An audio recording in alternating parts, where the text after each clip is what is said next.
Հարգելի լրագրողներ, տեսեք, եթե նայենք սահմանադրության կարգավորումներով, ըստ էության այն ժամկետը, որը որ ենթադրում է ընտրությունները, դա եկող տարվա հունիսի 2-ից 12 միջակայքն է։ Սահմանադրության, այսինքն այդ 10-օրյակն է, որը պիտի ընտրություններ տեղի ունենան։ Գիտեք, որ ընտրությունները նշանակում են նախագահ, այսինքն նախագահի հրամանագիրը դեռևս չի եղել։ Բայց բոլորը ընտրությունների օրը, կարելի ասել, այսպես արդեն տեսակ չակերտավոր, բայց արձանագրած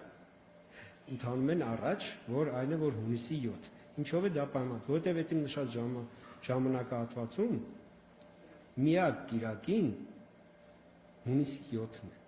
Այսինքն, եթե նախագահ այլ օր, որոշի այլ օր նշանակի, այստեղ կրկին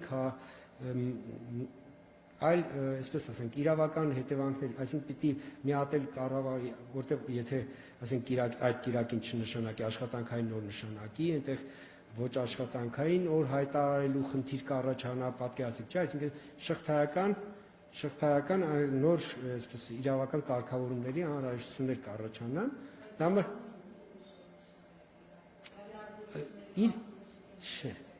նախագահի լիազորությունն է այդ 10-օրյա ժամկետում նշանակել ընտրության օրը, հասկանում, ուղղակի բոլորը գիտեն, քանի որ մեզ մոտ ընդունված է, որ օրինակ երբ որ տիմ ընտրությունների հետ է կապված, ընտրական օրենսգիրքը ասում է, օրինակ այս ժամկետի վերջին կիրակի օրը, օրինակ այնտեղ տեսնեք ընտրական օրենսգիրքում մեկտեղ այդպիսի կարգավորում կա։ Ազգային ժողովի ընտրությունների դեպքում նման, այսպես ենք, պահանջ գոյություն չունի, բայց լրելային բոլորը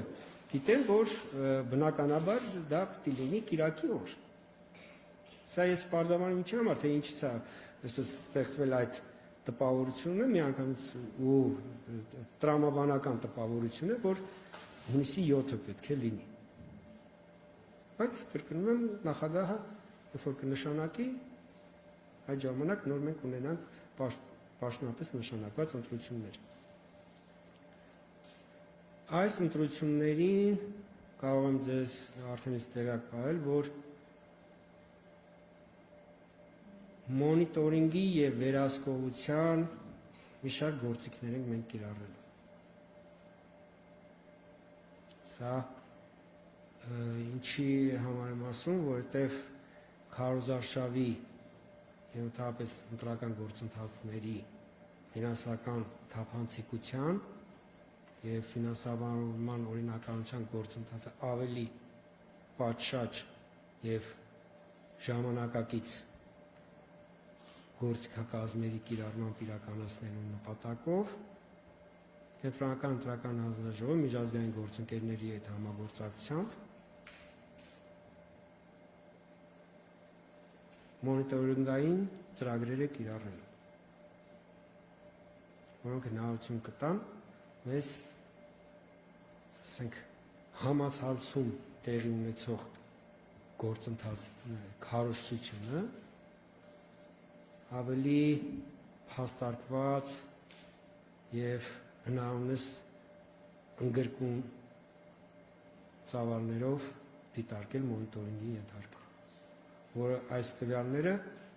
բնականաբար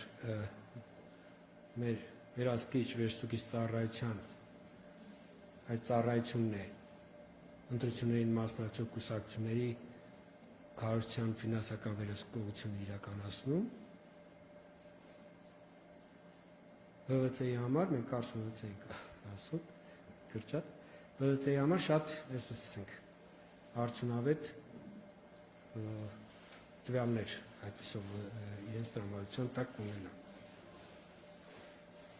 Ես ԱԺ ընտրությունների մասնաբաժին այսքանով ամփոփեմ, մնացածը արդեն հարցերով կարող ինչ է ձեզ հետաքրքիր։ Ուղղակի պիտի ընդգծեմ, որ եկող տարի մենք մեծ աշնանը մեծ տեղական ինքնակառավարման մարմնի ընտրություններ ունենք։ 46 համայնք։ Այս պահին, այսինքն եկեք արձանագրենք, էլի, այս պահին մեր պլանավորմամբ 46 համայնքներում տեղ են ունենալու համամասնական ընտրակարգով թիմ ընտրություններ։ Չէ, ավելի ճիշտ 46-ում համամասնական ընտրակարգով չի, կարող եմ ասել, որ Լոռու մարզի Ֆիոլետովը, Լերմոնտովը, Արմավիրի մարզի Ֆերիկ, Արագածոտնի մարզի Արևուտ, Մեծաձոր, Շամիրամ եւ Կոտակի մարզի Արզենի համայնքներում այդտեղ մեծամասնական ընտրակարգով են թիմ ընտրությունների տեղ ունենա, ես ուղղակի 40, բայց ընդհանուր 46 համայնք են, որոնցից մարզ կենտրոնները թվարկեմ, Աշտարակ, Արտաշատ, Արմավիր, Գավառ, Վանաձոր, Հրազդան, Կապան, Եղեգնաձոր եւ Իջևան։ Ըստ էության բացառությամբ Գյումրու, հա, միայն Գյումրին է մարզ կենտրոններից, որ եկող տարի տեղի չի ունենալու, քանի որ այս տարի է տեղի ունեցել, այսինքն բոլոր մարզ կենտրոններում։ Թվարկեմ համայնքները, որպեսզի ձեր մոտ պատկերը Ապարան, Արարատ, Մասիս, Արաքս, Բաղրամյան, Մեծամոր, Մարտունի, Սևան, Վարդենիս, Թումանյան, Սպիտակ, Ստեփանավան, Փամբակ, Աբովյան, Գառնի, Ծաղկաձոր, Նայիրի, Նոր Հաճն, Ախուրյան, Ամասիա, Աշոտսկ, Արթիկ, Գորիս, Մեղրի, Տաթև, Տեղ, Վայք, Ջերմ, Դիլիջան եւ Նոյեմբիրյան։ Այս բոլոր համայնքներում համամասնական ընտրակարգով ընտրություններ են տեղի ունենալու։ Երեք մենք արդեն այս տարվա որոշմամբ թիմ ընտրությունների համար 3 օր ենք սահմանել եկող տարվա աշնանը։ Սեպտեմբերի վերջի կիրակի, հոկտեմբերի վերջին կիրակի եւ նոյեմբերի